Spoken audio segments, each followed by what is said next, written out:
हमारे चैनल को सब्सक्राइब करें और साथ में बेल आइकन को भी दबा दें।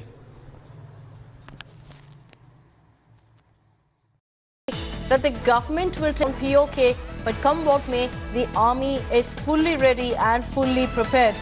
This is another big statement that's coming from the army chief at a time when the government also has made its stand on POK very clear, with the likes of Defence Minister Rajnath Singh really setting the tone on the narrative on POK. Here's what the army chief said. देखिए, इस पे कार्रवाई सरकार करती है और जिस तरह से सरकार निर्देश देगी उस तरह के अन्य संस्थाएं जो देश में हैं जिनको कार्रवाई करनी है वो आगे ही कार्रवाई करेंगे। सर, सेना हमारी तैयार है? सेना तो सदा तैयार रहती है हर एक कार्रवाई के लिए। Gaurav Sawant is joining us with more details on this. Gaurav, essentially this is a statement of intent of sorts. We've seen the government already making more than one statement on POK, stating that dialogue with Pakistan will only be on the issue of POK now. The army also sending across a very, very clear message.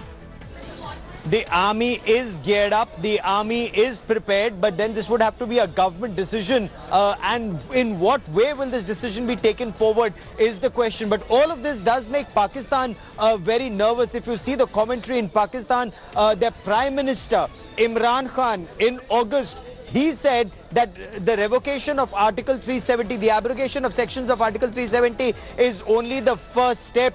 He feared that the next step would be in Pakistan-occupied Kashmir, and it remains to be seen whether the government has a serious plan or is the government only playing on Imran Khan's fears and keeping Pakistan on tenterhooks. Remember, Imran Khan will once again be in Muzaffarabad on Friday, and this would be his second visit. So for Pakistan, that has been ignoring Pakistan-occupied Kashmir and trampling on the rights of people of Pakistan-occupied Kashmir, including Gilgit and Baltistan, this does keep Pakistan on the defensive.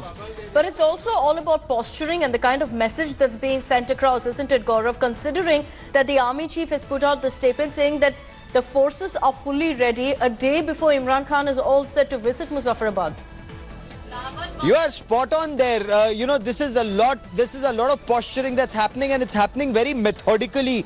You know, there is a method in this plan. That's remember, you heard the Union Home Minister Amit Shah on the floor of the House, who said jaan de denge Pakistan occupied Kashmir ke liye.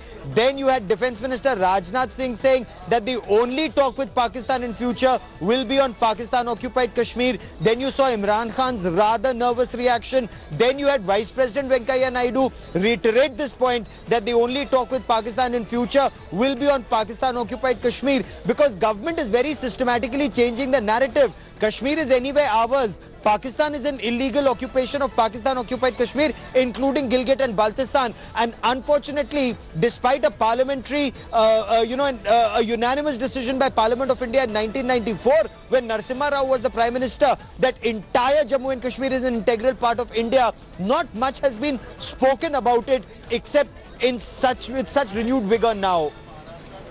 Absolutely, Gaurav. So essentially also what we're seeing right now with the army chief making the statement, and really the series of comments that have come in from the government, starting from Defence Minister Rajnath Singh, is a message, Gaurav, and a narrative that the government is pushing, sending across a message to Pakistan saying, worry about POK, stop interfering in Kashmir.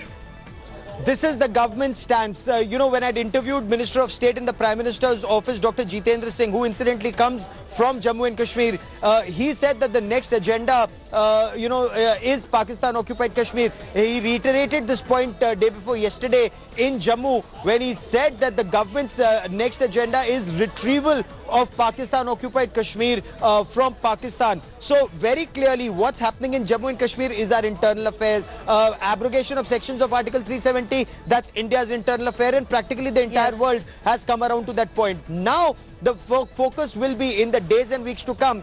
Pakistan's atrocities in Pakistan-occupied Kashmir, including Gilgit and Baltistan, a section of which through that China-Pakistan economic corridor passes through, that is Indian territory and that's illegal. That's the point the government is now sending across. Absolutely, and there have been several statements on that front really made by the government, from the Vice President Venkaiah Naidu to Home Minister Amit Shah and also Defence Minister Rajnath Singh. All of them have so far made it resolutely clear that there will be talks with Pakistan only on the issue of Pakistan occupied. Jammu and Kashmir बोलता हूं। माननीय सदस्य इसलिए aggressive हूं कि Jammu and Kashmir के पीएको को आप भारत का हिस्सा नहीं मानते हो क्या? एग्रेसिव ना हो, जान दे देंगे इसके लिए। क्या बात कर रहे हो आप? एग्रेसिव होने की क्या बात कर रहे हो? जान दे देंगे इसके लिए। आगे भी जो बातचीत होगी, किस मुद्दे पर बातचीत होगी? अरे बात होगी अब तो पाक अधिकृत कश्मीर पर बात होगी बहनों भाई, और किसी मुद्दे पर बात नहीं होगी। हमारा पड़ोसी बड़ा आतंकवाद का सहारा लेकर भारत को अस्थिर करना चाहता है। Kashmir is an integral part of India. From 1952 onwards, 54 onwards, elections are held. Chief ministers are elected. There is an elected government at the state. Members of parliament are being elected. And what is there not to discuss? Yes, there is something remains to be discussed. I do agree. The remaining thing to discuss is about with our neighbor is hand over the remaining part of Kashmir to us. That is POK.